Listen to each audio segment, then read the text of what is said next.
Sometimes the biggest, most world-changing ideas, they don't start in a pristine lab. Sometimes they start with something a lot more human, like a really, really bitter argument.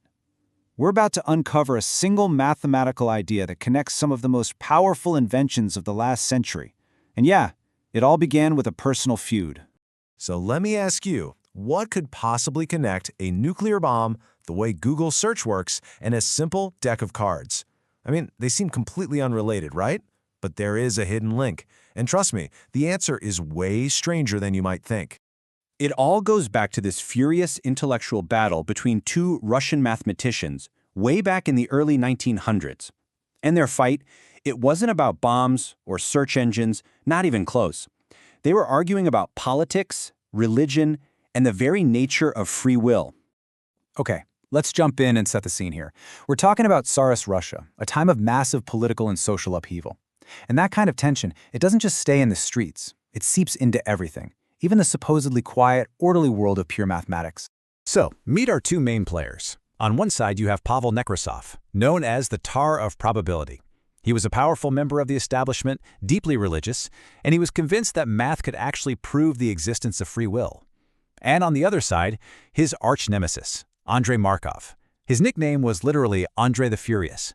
He was a socialist and atheist, and he thought Nekrasov's ideas were complete nonsense, a total abuse of what math was for.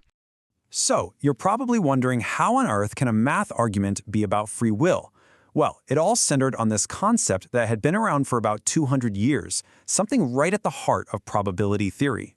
It's called the law of large numbers, and the idea is actually pretty simple. If you flip a coin thousands of times, the ratio of heads to tails is going to get incredibly close to a perfect 50-50 split. Now, for 200 years, everyone just assumed this only worked for independent events, where one coin flip has absolutely zero effect on the next one. And this is where Nekrasov made his big, controversial leap. He looked at social statistics and saw how stable they were year after year. So he argued that if the final results look like they obey the law of large numbers, then the individual human decisions that cause them must be independent acts of free will. He used data just like this. I mean, look at how the number of marriages in Belgium barely changes over 5 whole years. To Nekrasov, this was the smoking gun. This statistical stability was scientific proof that people were making thousands of independent choices. For him, free will was no longer just a philosophical idea. It was something you could actually measure. Now, Andrey Markov heard this and thought it was completely absurd. Linking mathematical independence to something as messy as free will was just ridiculous to him. So he set out to publicly and completely demolish Nekrasov's argument with a brilliant counterexample. His strategy was genius. He decided to find a system where the events were clearly dependent on each other, where one thing absolutely influences the next, and then show that it still followed the law of large numbers. And for his test case, he chose the text of a famous Russian poem, Eugene Onegin. So first, he took the first 20,000 letters of the poem and just counted how many were vowels and how many were consonants. He found a pretty simple split, 43% vowels, 57% consonants. That gave him his baseline. Then he proved the letters were dependent. He calculated that if letters were totally random, you'd expect 2 vowels to appear next to each other about 18% of the time. But when he actually counted them in the poem, it was only 6%. That's a massive difference, and it was perfect proof that the letters are not independent. A vowel is much, much less likely to be followed by another vowel. So he built what we now call a Markov chain. He defined 2 states, vowel and consonant, and he calculated the real probabilities of transitioning between them based on the poem. He then ran a simulation. And what did he find? Over thousands of steps, even though each step was dependent on the last one, the overall ratio of vowels and consonants settled at exactly 43-57. He had proven his point. You could have a chain of connected, dependent events that still converged, which completely shattered Nekrasov's argument. And to really rub it in, he ended his paper with this final dig at its rival, writing, "Thus, free will is not necessary to do probability. Game, set, match." Markov won the debate, but he was completely indifferent to any practical uses for his idea. He just saw it as pure mathematics. Little did he know, he had just forged a tool that would go on to shape the entire modern world. So how did this obscure idea get so powerful? Well, for decades, it was just a mathematical curiosity. Then, in the 1940s, it suddenly became essential for building the atomic bomb. And 50 years after that, it formed the very foundation of Google's search engine. Stanislav Ulam, a mathematician on the Manhattan Project, was stuck trying to model how neutrons behave in a nuclear core.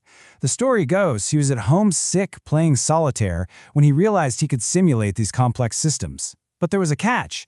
A neutron's path is a dependent chain of events. He needed a Markov chain. Decades later, Larry Page and Sergey Brin had a totally different problem. How do you rank the quality of web pages? Well, they modeled the entire web as one giant Markov chain. Web pages are the states, and the links are the transitions. A page's rank is basically the probability that a random surfer, just clicking on links, would end up landing on that page. And today, the concept is just everywhere. When Gmail predicts the next word you're about to type, that's a Markov chain at work. In fact, it's a foundational idea behind the large language models that are powering the whole AI revolution happening right now. So why is this one idea so incredibly versatile? What makes it so powerful that it can model everything from text to neutrons to the entire internet? The secret is a beautiful concept called the memoryless property. It means that to predict the next state of a system, you don't need to know its entire complicated history. You only need to know where it is right now. It's this elegant simplification that makes modeling these impossibly complex systems actually possible. Which brings us all the way back to our final question about the deck of cards. We can think of shuffling as a Markov chain, where every possible arrangement of the deck is a state. So how many shuffles, or steps in the chain, does it take to reach a truly random state? If you're doing a standard riffle shuffle, where you split the deck and interleave the cards, the answer is surprisingly low. It only takes 7 perfect shuffles. After that, any arrangement of the deck is pretty much equally likely. But what about that more common, clunky overhand shuffle, where you just move blocks of cards from one hand to the other? To get that same level of randomness, you would need to do it over 2,000 times. It's a stunning difference, and it just shows how powerfully, and sometimes surprisingly, the strange math from a 100-year-old feud can predict our world.